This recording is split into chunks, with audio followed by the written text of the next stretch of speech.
Movimentos sociais se reúnem na Assembleia para discutir o acerto de contas de Minas com a União.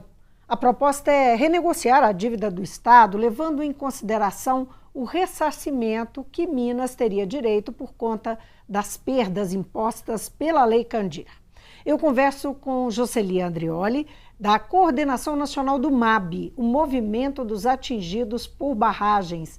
Bem-vindo, Jocely. Obrigado, Vivian. Vocês participaram da reunião, da audiência aqui na Assembleia, não é? Isso, teve audiência, muito importante a audiência, na Comissão Extraordinária do Acerto de Contas. Agora, o governo é que faz esse movimento de tentar mobilizar, a Assembleia está completamente envolvida nisso, mas é uma tentativa de mobilizar, né, a sociedade como um todo, envolvendo agora os movimentos sociais, em particular, numa proposta de um acerto de contas que fizesse um encontro entre a conta de Minas, a dívida com a União, e aquilo que o governo federal teria que ressarcir Minas Gerais por conta da Lei Candir, uma lei que retirou o ICMS dos produtos de exportação do Estado, os produtos que são commodities. Bom, eu falei tudo isso porque quem não conhece essa história fica sabendo. Eu quero saber o seguinte, o que os movimentos sociais entendem desse encontro de contas, o que eles acham disso, né? E como é que eles pretendem, se pretendem, atuar em favor. Muito bem, Vivian. Todos os movimentos populares, centrais sindicais que estiveram ontem no debate aqui na Assembleia, primeiro que os movimentos há muito tempo reivindicam o direito de rever a Lei Candir. A Lei Candir é desastrosa para Minas Gerais, para o Brasil, porque é uma lei que garante a lógica da colônia, né? Aquele produto primário exportador, como minério de ferro, café, ou seja, ele acaba sendo, no nosso caso, no nosso caso principalmente minério e café, ele acaba tendo uma vantagem das empresas que foram privatizadas, a exemplo da Vale em 97, justamente no período da Lei Candir, que passou a produzir mais minério, exportar mais e ganhar mais de forma privada, não pagando o ICMS. Então, quem perde isso? Os estados e a nação. Teve para garantir a Lei Candir uma negociação na época que garantia os estados serem ressarcidos pela União, visto que quem fez a lei foi a União, né? Candir, inclusive, era um deputado do PSDB, lá do Paraná, que fez essa lei, levou essa lei para o Congresso. Então, nós perdemos desde sempre o debate porque esses bens estratégicos, como minério, café e outros, eles geram pouco emprego e pouco desenvolvimento. Então, aquela parte do desenvolvimento, que seria o ICMS, que voltaria para os estados, nós estamos perdendo. Como o estado teria direito de ser ressarcido, essa conta foi se ampliando e hoje o governo federal deve a Minas Gerais 135 bilhões de reais. Óbvio que a Minas, né? óbvio, a conta é essa. A Minas Gerais como um todo, né? Essa conta seria hoje 35 bilhões seria aos municípios, né? Que os municípios perdem porque eles têm a cota de ICMS no estado, e 100 bilhões o estado de Minas Gerais.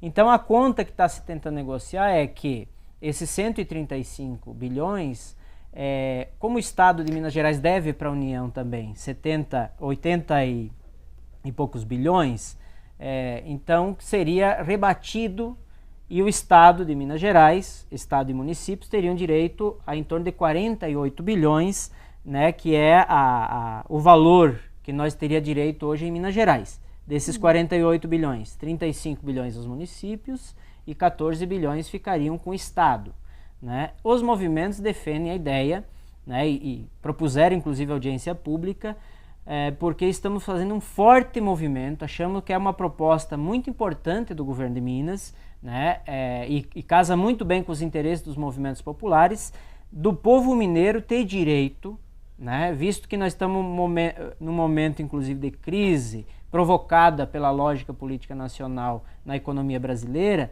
seria uma saída extraordinária para nós não precarizar, como as condicionantes dos governos hoje o governo federal a Minas, privatizar, condicionar São menos as condições dinheiro. da renegociação da Exato. dívida que está sendo colocada Então, pelo governo federal. Nós não teríamos nenhum investimento a menos nos setores importantes da sociedade, como saúde, educação, geração de emprego, né? E faríamos, na nossa ótica, a segurança de como esse recurso ser aplicado. Nós estamos defendendo de fazer um fundo social desse recurso para servir aos setores prioritários. Quais são os setores prioritários? A saúde está extremamente sucateada e a gente vê as situações de precariedade. A educação, que é estratégico para qualquer nação, qualquer país, estado, né? A educação.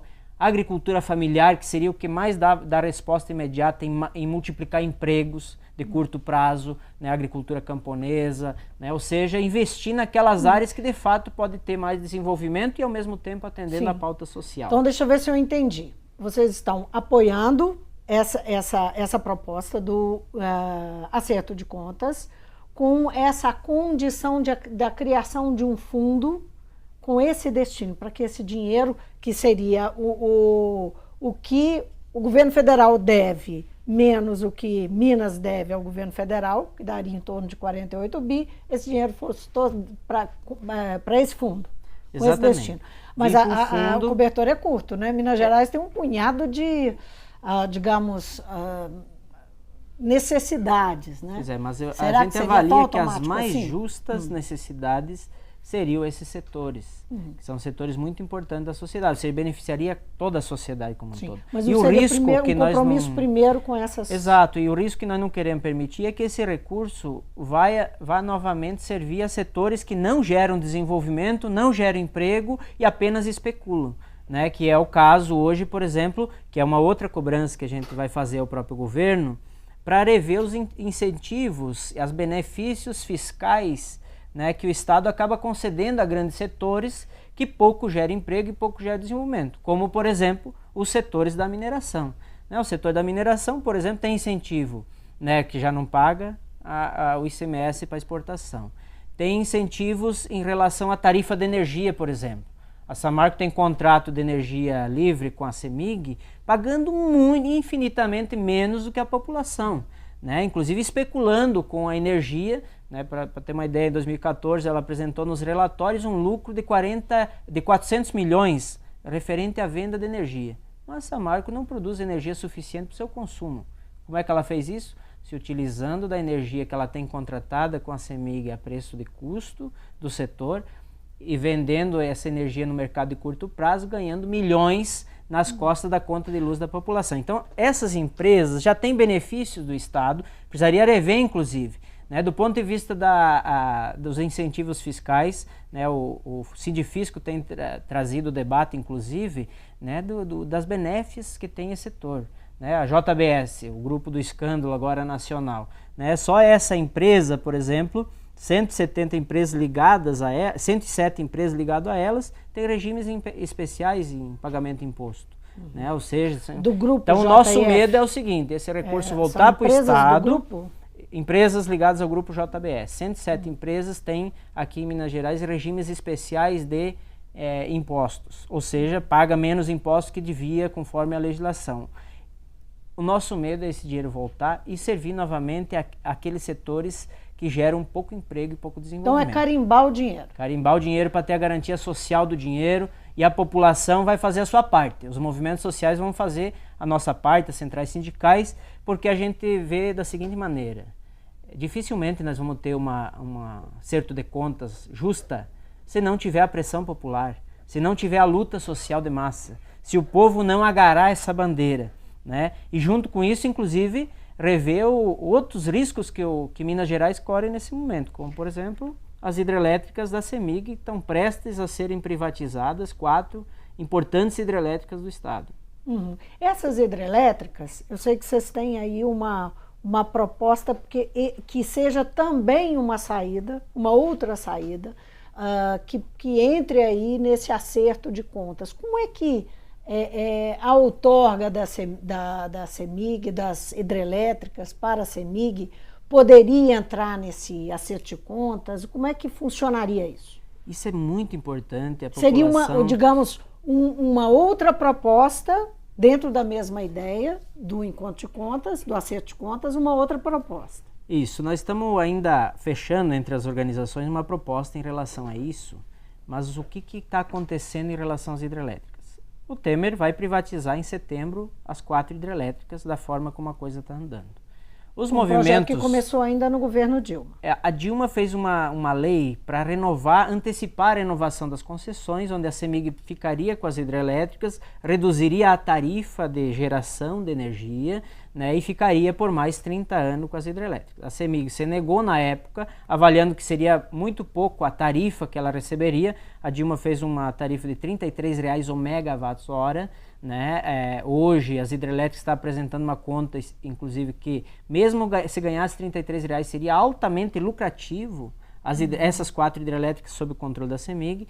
Né? No entanto, a CEMIG se negou a renovar naquela época nessas condições. E agora vai Ao se negar, ela perdeu o direito de continuar com as hidrelétricas. No entanto, a CEMIG tem contratos de 3 hidrelétricas, né, menos a Volta Grande, se não me falha a memória, de 3 hidrelétricas que ela já tinha garantias de permanecer com mais 20 anos contratado.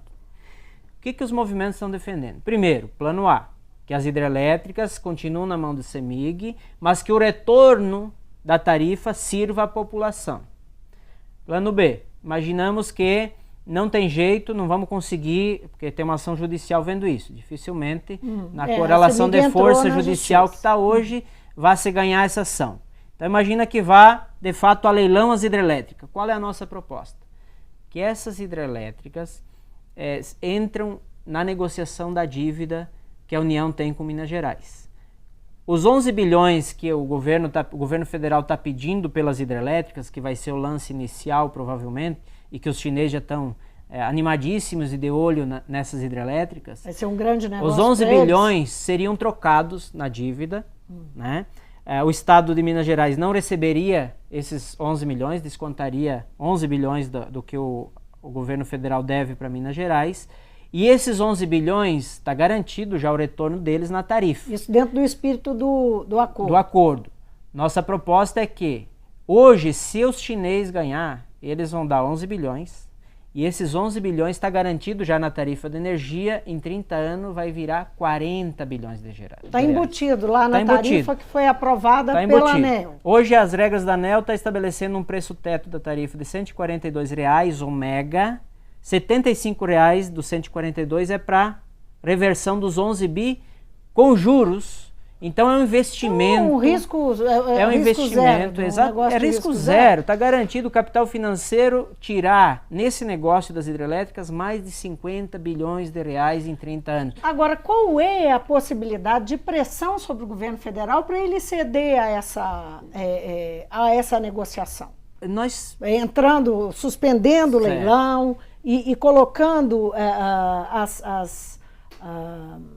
as hidrelétricas, né, nessa negociação do acordo de contas? Primeiro que nada vai ser fácil. O governo tem uma promessa clara com o capital internacional e está vendendo o país, está destruindo o nosso país e perdendo a vergonha na cara. Nós vimos, inclusive, essa semana, né, se perdeu totalmente a compostura. Não tem como continuar dessa forma com o governo Temer aprontando o que está aprontando.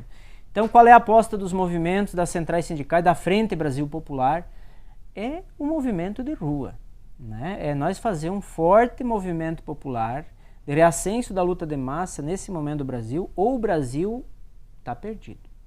Então é o resgate do Brasil pelo povo brasileiro, mas com novas regras de governabilidade.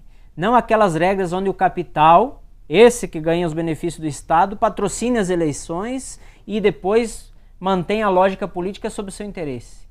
É a lógica onde a população vai construir na luta de rua, através da greve geral agora dia 30, através das várias manifestações no pós-dia 30, que estão surgindo e vão cada vez mais se intensificar em nosso país, que nós vamos ter a possibilidade de mudar as regras do jogo que hoje está destruindo o nosso país, vendendo a nossa pátria, arrebentando com o nosso meio ambiente, né? São essas mesmas mineradoras que têm garantias da Lei Candir aí, que causam o maior desastre ambiental no nosso país, por exemplo, o crime de Mariana, que é um absurdo. Até agora a população está lá. Né? Como é que está? A população de Bento, por exemplo, não foi reassentada ainda. Já vai fazer 2 anos do crime.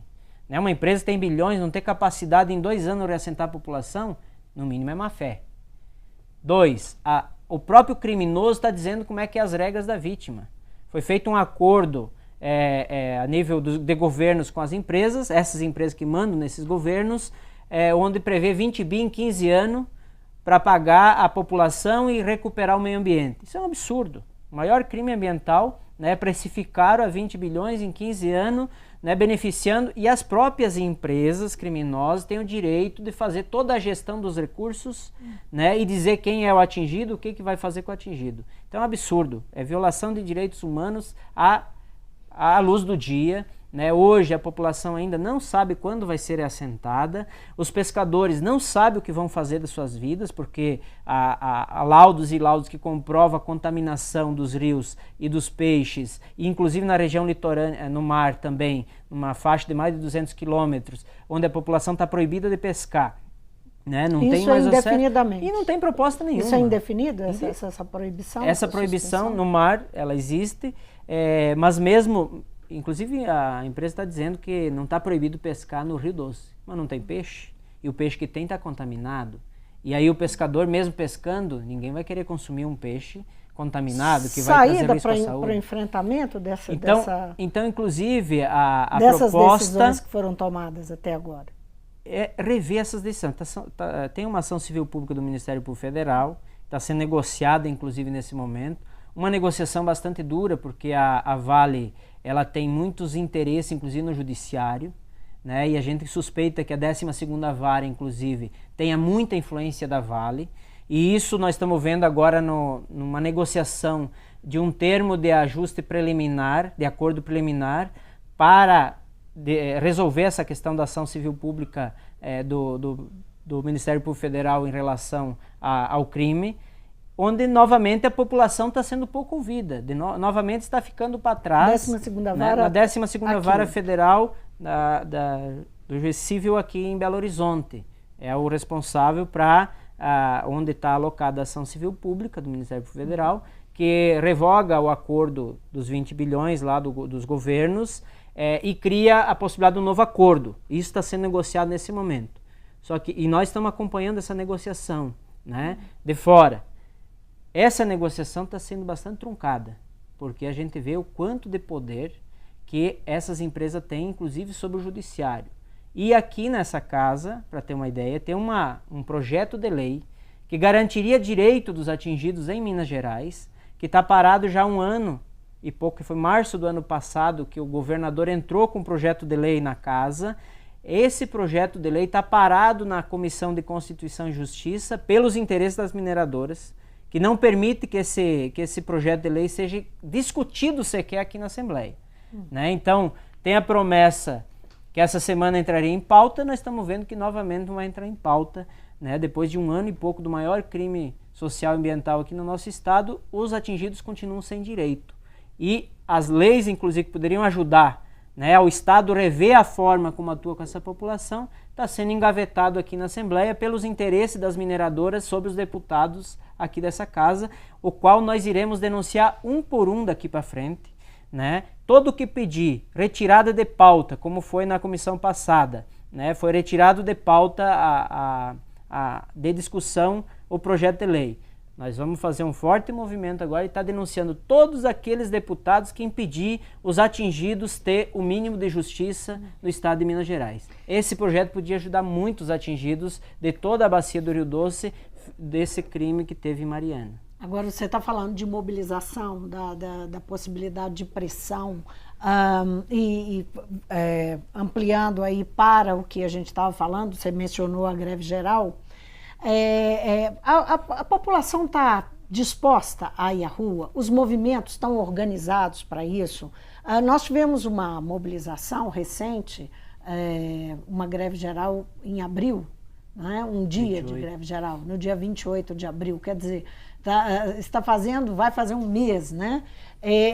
Não é fácil colocar as pessoas na rua, né? Uhum. Eu sei que o seu movimento é bastante articulado, eu imagino que vai fazer muita pressão aqui, mas não é fácil colocar a população na rua, mesmo que seja para lutar pelos seus direitos.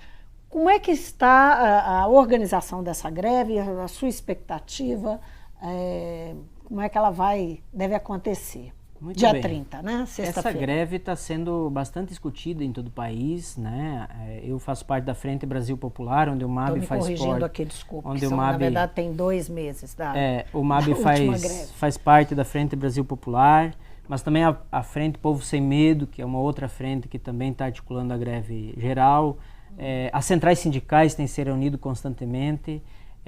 Nós vamos fazer a nossa parte, né? De mobilizar as categorias, fazer assembleias. O pessoal está fazendo assembleias já há vários dias nas portas de fábrica, né, na frente das empresas. Os movimentos populares fizeram discussões em todas as comunidades, nos grupos de base, e vamos fazer a proposta de um forte movimento nesse dia 30, né, de paralisações, de protestos. Aqui em Belo Horizonte está se pensando... a proposta é concentrar, inclusive, na Praça da Estação a partir das 9 horas da manhã, né? No dia 28 de abril foi um ato espetacular. Mesmo embaixo de chuva, a população ocupou totalmente a Praça da Estação, mais as ruas, né? A estimativa de mais de 100 mil pessoas no dia 28 de abril. A gente espera retomar esse movimento. Tem dificuldades, admitimos que tem dificuldades. Nesse momento ainda, o povo, de maneira geral, porque não basta só as centrais, o movimento, as frentes, né, a parte organizada ter a boa intenção de recuperar o nosso país a partir da pressão popular. Se as massas não assumirem o seu papel, né, se os bairros, as favelas não descer, se a própria classe média, que no momento no Brasil foi para as ruas, inclusive questionando a política, questionando os rumos, agora precisa voltar para as ruas. Para nós salvar o Brasil, inclusive, porque o Brasil está indo à breca, né? É a reforma trabalhista que não tem recuo, né? Claro que ela tem mudança na correlação de força. É a reforma da Previdência, já tem o congelamento em gasto público como saúde e educação para 20 anos no orçamento, ou seja, é um desastre o que está sendo causado nesse momento em nosso país. Portanto, a greve geral é um instrumento fundamental. A greve, obviamente, ela tem historicamente como função parar a produção, né, para chamar atenção e para colocar a política. Eu acho que nesse momento da conjuntura vamos ter, de fato, um novo movimento. Não vai ser aquele que se espera e que é necessário para resolver as questões do nosso país, mas é a partir disso que vai se ensaiando essa retomada da construção do país. Então a gente, um processo, inclusive, tá convoca a população a vir para a greve, a se somar na mobilização, inclusive na paralisação, né? Vários estados, né, no 28 de abril aqui teve um ensaio, inclusive, da paralisação dos transportes, né? A gente sabe como as empresas privadas do serviço público de transporte, né, que atende o público, como as empresas foram para cima do sindicato, né? As empresas estabeleceram multas enormes aos sindicatos, né? Os metroviários aí estão com uma multa extraordinária, né, de penalizações. Então, obviamente, que o capital age do lado de lá para impedir a greve, agora, o povo vai fazer sua parte do lado de cá e tal. Então, a gente espera que seja um grande ato. A pergunta, na verdade, é o seguinte: uma demonstração de fragilidade das ruas, né, não reforçaria... inclusive a posição do governo, que o Temer, desde que assumiu a presidência no ano passado, disse que ele não tem importância ele ser impopular, né? Mesmo na situação que está, há uma insistência no sentido de dar continuidade às reformas no Congresso e tocar a base dele, tentando tocar a base unida, né, para atender essas reformas que são pretendidas pelos grupos que o apoiaram, né? Estamos, nesse momento, vivendo uma história de vergonha nacional. Sempre no Brasil, qualquer que seja o presidente, ele teve a honradez de verificar a opinião pública. Nesse momento, o Temer, vamos dizer, o pessoal até brincava, né? Tá na margem, o Temer é uma margem de erro, né? Porque está abaixo da margem, a aprovação pública do Temer está abaixo da margem de erro da pesquisa, né? Ou seja, é uma vergonha nacional. E continua com uma arrogância extraordinária, se mantendo agora denunciado, né, novamente pelo pela Procuradoria-Geral da República, né, com o fato de corrupção comprovado já, né, e o homem continua aí. E para continuar aí, é isso que a gente vê. O que ele está oferecendo para se manter? Se o povo não apoia, se os próprios partidos da base dele estão recuando, né, estão envergonhados de ter apoiado, né, continuam lá junto. Eu acho que muita negociação se dá com chantagem, troca de cadeia daqui, troca de cadeia dali, né, então tem uma certa coerção e chantagens entre eles para se manter, mas no fundo quem que mantém o governo Temer? O grande capital internacional, a qual ele apresenta uma pauta que vai cortar aonde? Sobre a população. Então o Temer está ofertando mais exploração da força de trabalho do povo brasileiro, menos direito, inclusive retirar direitos constitucionais conquistados e, principalmente, vender a nossa pátria aos chineses, aos americanos, às grandes transnacionais e aos bancos que são donos delas. É o pré-sal que está se indo, é a privatização da água que começa agora a pauta a ser colocada, é a energia elétrica, a CEMIG, que nós estamos vendo aí com risco agora de ser privatizada, né? Ou seja, entregar a nossa pátria. Portanto, é hora do povo ir para as ruas para nós reverter esse processo, reconstruir o nosso país, inclusive reformular o modelo institucional estabelecido, né, a lógica da fazer uma reforma política e também constitucional em prol da população brasileira. Jocely, foi um prazer tê-lo aqui no Mundo Político. Nós que agradecemos enquanto movimentos sociais e Frente Brasil Popular. Eu conversei com Jocely Andrioli, ele é coordenador nacional do MAB, o Movimento dos Atingidos por Barragens, faz parte da frente, o MAB faz parte da Frente Brasil Popular, uma frente organizada de esquerdas, que está trabalhando em favor de uma greve geral de eleições diretas já, uma greve que deve ocorrer dia 30, e ele veio aqui falar sobre o encontro de contas, a proposta do acerto de contas que o governo do estado tem em relação ao governo federal e como que os movimentos sociais estão se posicionando sobre esse encontro de contas, o que reivindicam caso ele ocorra e venha dinheiro para Minas Gerais, que Minas Gerais precisa muito. Obrigada de novo. O Mundo Político fica por aqui. Obrigada por nos acompanhar e até o próximo programa.